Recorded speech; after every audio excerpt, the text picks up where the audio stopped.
In this video, I would like to discuss events-driven investment strategy. Events-driven investment strategies. This particular strategy is a kind of investing that is focused around events that are capable of causing stock price to rise, events that serve as catalysts that would enable stock prices to rise significantly, that could impact company stocks.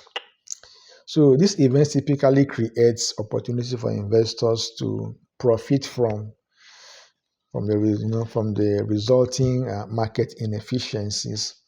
So here are a summary of event-driven investing.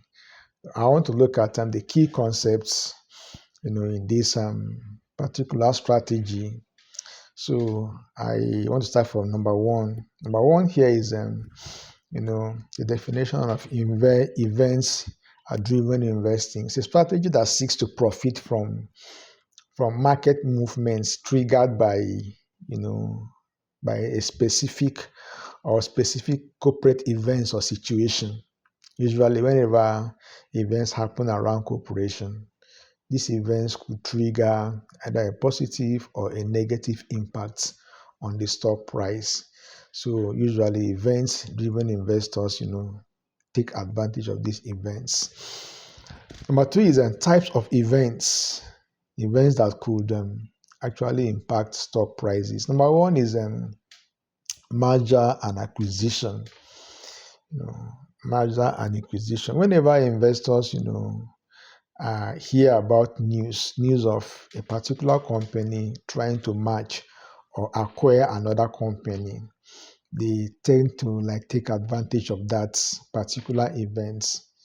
Investors may engage in merger arbitrage, buying and selling stocks based on the expectation of the outcome of the deal. Usually, when it comes to this particular kind of investing, the acquiring company shares will tend to go down and the target company shares will go up. So people leverage this particular events to see how they can benefit.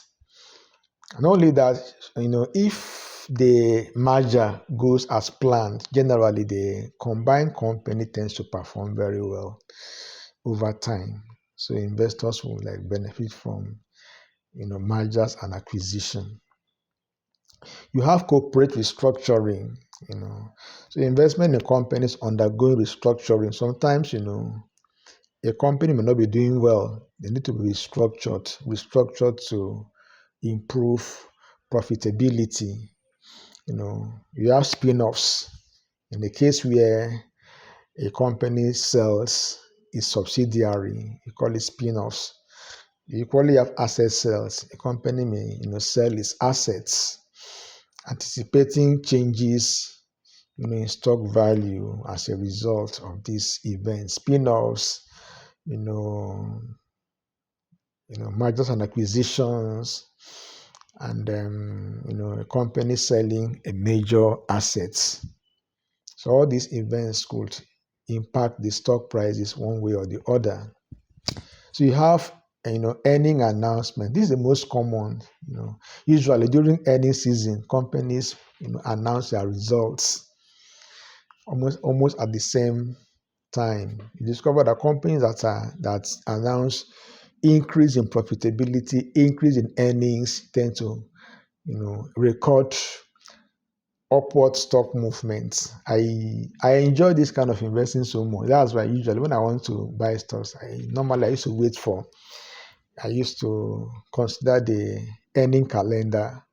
So at that time, you see many companies are reporting their earnings. Just pick the ones that perform, outstandingly well. Those ones will you could benefit from the anticipated growth in stock prices. You have regulatory and legal events, investment influenced by changes in regulation, legal rulings or other external factors that can impact companies' operation and stock prices. Just look, pay attention to news surrounding a company. Whenever regulators or the government makes an announcement you feel will impact, a company's price positively, then you key into that, and then you will have, you know, a better result. There was a time our government mandated banks you know, to to return, deposits from government parastatals to the central bank. That was a negative kind of announcement. Almost like instantly, interest rates, bank charges or interest on loan kind of skyrocketed. And usually, when there's always an increase in interest on loan, it will definitely impact the bottom line one way or the other. So they are losing money, in deposit. They're equally gaining money by increase, rates on the loan facilities they offer to customers. Not only that, you have bankruptcy and distress situation. Investing in distressed companies or those in bankruptcy, often you purchase this company share at a discount price, and should in case the company undertakes a successful turnaround or restructuring, I'm telling you, the price would skyrocket. The price will go very high. Although there's inherent risk attached, but if actually the company is able to, restructure successfully, then the price will increase. So what is the strategies involved here? You have merger arbitrage. This involves buying the stock of a company being acquired and shorting the stocks of the acquiring company, aiming to profit from the spreads kind of. You aim to, because essentially the acquiring company price would plummet and the acquired company price would decrease. The acquired company price will increase while the acquiring company price will decrease. So you have event arbitrage in identifying and exploiting price discrepancies resulting from corporate events or announcements. So you profit from this difference or discrepancies as a result of events around the company.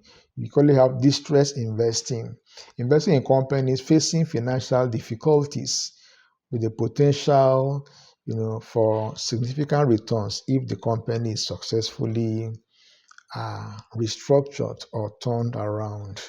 You currently have activist investing, taking a stake in the company with sufficient stake in the company with the sole aim of bringing about changes, transformation, because of your influence, in the board.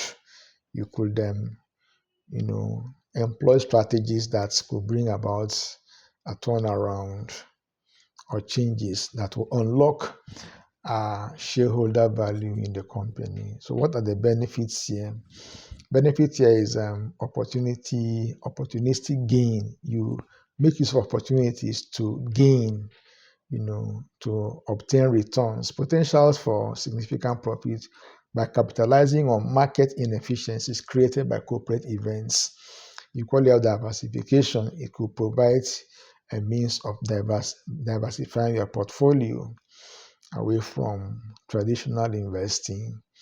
You have event-driven alpha. This ability to generate excess returns, that are not correlated with the broader market as a result of the events happening, in the company. So this alpha is kind of events generated. So let's look at the disadvantages here. There is that event risk. The outcome of the events may not align with your expectation. You may be expecting that the stock price will increase. The price may end up plummeting. Investors behave in a kind of way that is difficult to explain. You might expect people will climb into the stock, they may climb out of the stock, and then the stock will plummet. It equally involves complex analysis. It requires thorough understanding of the event itself and the potential outcome of the invest on the share price. So that analysis, not everybody has that capacity, has that skills on to be able to analyze stock at that level. Then it's short-term focus. Generally, event-driven investing is short-term, just around the event at that particular point in time. So example of event-driven, investment are, merger and acquisition, restructuring, as well as distress investing. When it comes to merger arbitrage, you buy shares of a company being acquired at a discount to the announced acquisition price. For restructuring example involve investing in companies undergoing major restructuring, with the expectation that the company would perform very well, perform fine in the future. When it comes to distress investing, you buy shares of distressed company with the hope that after a successful restructuring, the company's value would increase in the market. And so, who is it for? It's meant for active investors. It is meant for experienced investors, and as well as those who are seeking to diversify their portfolios.